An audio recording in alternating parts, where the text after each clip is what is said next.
وضو کرنے کے بعد جو وضو کا بچا ہوا پانی تھا وہ آپ نے کھڑے ہو کے پیا،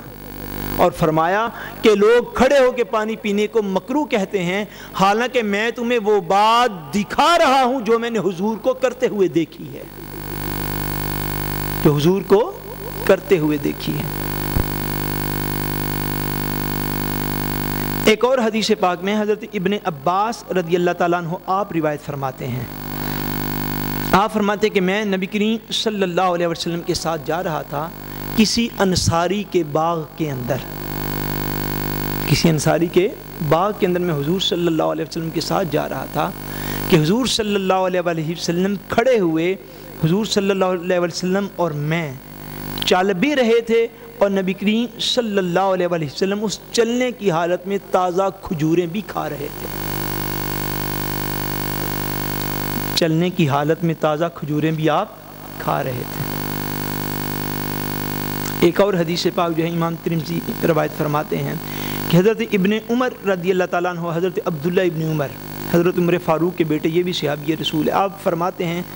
کہ کننا ونحن نمشی ونشرب ونحن قیام، فرماتے ہیں کہ نبی کریم صلی اللہ علیہ وسلم کے عہد مبارک میں، آپ کی ظاہری حیات پاک میں، ہم یعنی صحابہ کرام چلتے پھرتے کھاتے بھی تھے اور پیتے بھی تھے۔ حالانکہ حضرت ابن عمر جو ہیں، جو اہل علم ہوں وہ پتہ ہوگا انہیں کہ آپ حضور صلی اللہ علیہ وسلم کی ہر سنت پر عمل کرنے کے بہت زیادہ حریص تھے، اور آپ یہ فرماتے ہیں کہ حضور کی ظاہری حیات پاک کے دور میں ہم چلتے پھرتے کھاتے بھی تھے اور پیتے بھی تھے۔ اب مسئلے کی جو ہے وہ وضاحت میں کر دوں، وہ یہ ہے کہ بیٹھ کر کھانا اور پینا، بیٹھ کر کھانا اور پینا یہ سنت میں سے ہے، بیٹھ کر کھانا اور پینا یہ سنت میں سے ہے، لیکن بالفرض اگر کوئی شخص کبھی کبھار، اکثر نہیں، اکثر ہوگا تو پھر سنت کو چھوڑنے والا ہوگا، جیسا یہ میں نے روایات استدلال اور ثبوت کے طور پر پڑھ دی کہ حضور صلی اللہ علیہ وسلم نے خود بھی کھڑے ہو کے کھجوریں حضور نے کھائی ہیں، اور نبی کریم صلی اللہ علیہ وسلم نے، ایک صحابی ارشاد فرماتی ہیں کہ حضور ہمارے گھر تشریف لائے تو مشکیزہ جو ہے وہ لٹکا ہوا تھا، مشکیزہ لٹکا ہوا تھا، تو حضور نے اس لٹکے ہوئے مشکیزے سے کھڑے ہو کر حضور نے پانی پیا ہے، لٹکے ہوئے مشکیزے سے کھڑے ہو کر حضور نے پانی پیا ہے۔ سو ان ساری احادیث اور روایات کی روشنی میں جو اس کا نتیجہ ہوگا، جو اس کا مسئلہ جو ہوگا وہ یہ ہے کہ بیٹھ کر کھانا اور پینا سنت ہے، بیٹھ کر کھانا اور پینا سنت ہے، اور ہمیشہ مسلمانوں کو اپنی زندگی میں زیادہ تر اسی سنت پر عمل کرنا ہوگا۔ لیکن اگر کبھی بالفرض حالات و واقعات ایسے ہوں، بندہ کسی ایسی جگہ پر ہو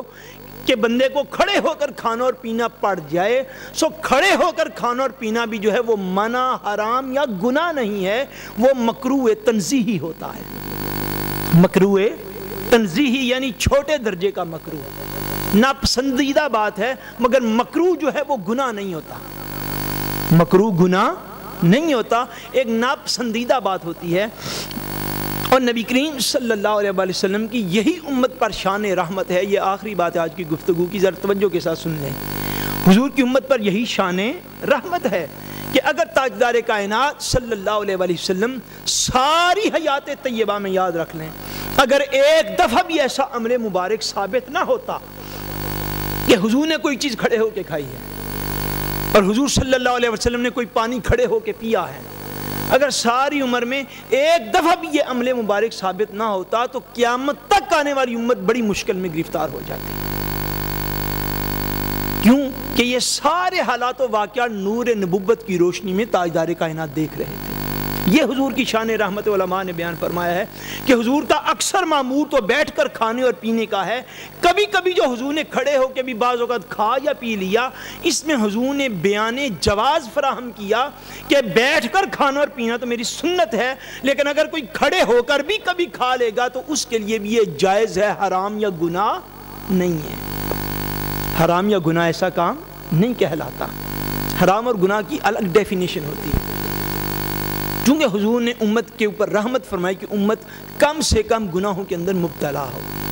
اس لیے بعض اوقات کسی چیز کو جائز بیان کرنے کے لیے حضور نے کھڑے ہو کر کھا بھی لیا اور پی بھی لیا، تاکہ امت میں سے اگر کوئی ایسا کرے گا تو پھر اس کے لیے گناہ نہیں رہے گا۔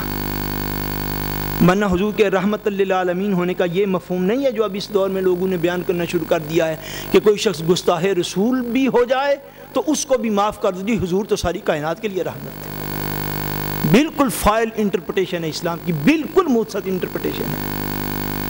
رحمت للعالمین ہونے کے یہ مفہوم ہے کہ حضور نے امت کے لیے آسانیاں فراہم کی ہیں, اور ایسی آسانیاں فراہم کی ہیں کہ امت ان آسانیوں کا مشاہدہ انشاءاللہ قبر و حشر میں اللہ تعالیٰ کی بارگاہ میں جا کے کرے. ورنہ اگر امت کے اکثر افراد اب ڈیوٹیوں پر جانے والے, اب دوڑلی تھیت کی وجہ سے جو امت کے اکثر افراد ہیں, بعض کو چلتے چلتے کھانا پینا پڑ جاتا ہے, اور اگر بندہ چلتے پھرتے کھا پی لے اور وہ گناہ میں بھی مبتلا ہو جائے تو آپ اندازہ فرمائیں کہ اکثریت تو گناہ کے اندر مبتلا ہو جائے گی پھر, اور گناہ کے اندر مبتلا ہو جائے گی تو قبر و حشر میں جواب دینا پڑے گا. اس لیے نبی کریم صلی اللہ علیہ وسلم نے بعض اوقات ایسے اعمال فرمائے جو کہ بیان جواز کے لیے حضور نے کیا تاکہ امت جو ہے گناہ کے اندر گرفتار نہ ہو. اگر کسی کو ضرورت ہو وہ کھا بھی لے, وہ ناپسندیدہ اور مکروہ ہے, تنزیہی تو رہے گا مگر حرام یا گناہ نہیں بنے گا. دیگر بھی آداب تھے لیکن میں اس بات کو آج اسی موضوع پر ختم کرتا ہوں. وما علینا الا البلاغ المبین.